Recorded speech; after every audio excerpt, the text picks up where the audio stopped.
This is the Shock Cord Sling Keeper. It comes standard with all of our slings, and we get a lot of questions on how to use these things, so we're going to show you how to do that.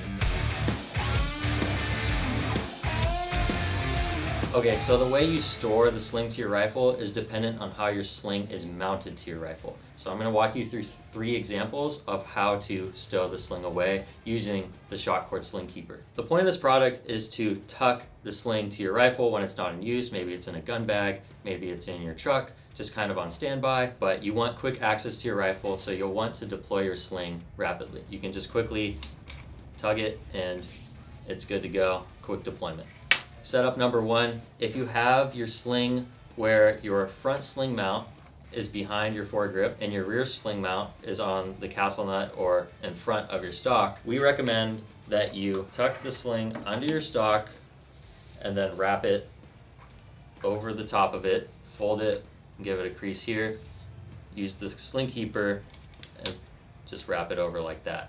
So the intended use of the sling keeper is to slide it over your handguard so you can stow your sling just like this. So for example number 2 here, we also have the keeper wrapped around the handguard. The hardware is mounted towards this section of your rifle. However, on the rear, we have the sling mounted on the stock instead of the castle nut.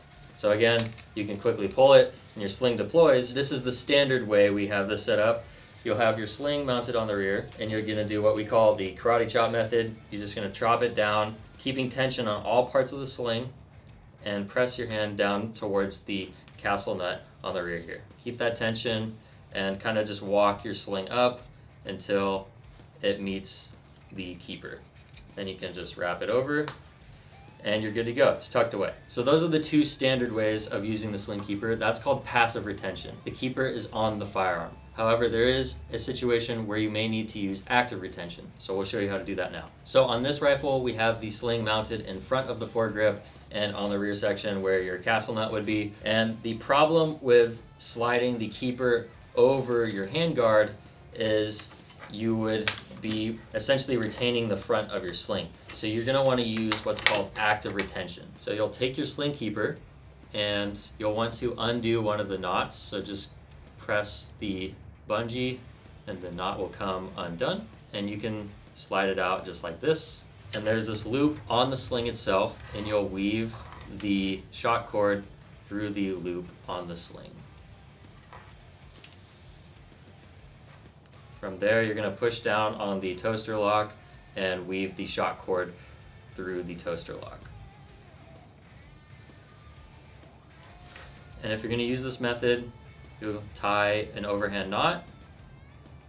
Make sure it's nice and tight. If you don't plan on going back and using passive retention, you can cut off this end and burn it.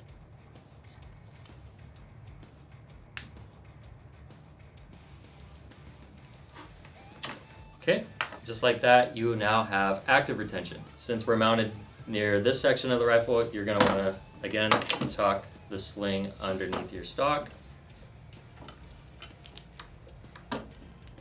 You're going to fold it over,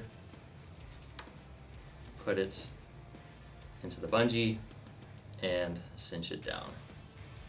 This method is not as tight as using the passive retention. However, your sling is still stowed to your rifle, and whenever you need to deploy it, you can just pull from the bungee and it'll come undone. Now, the shock cord keeper is intended for use on our rifle slings and your rifles. However, it also works great in a variety of other applications. Here we have it routed through our placard to store our tourniquet, and if you need to, you can quickly deploy it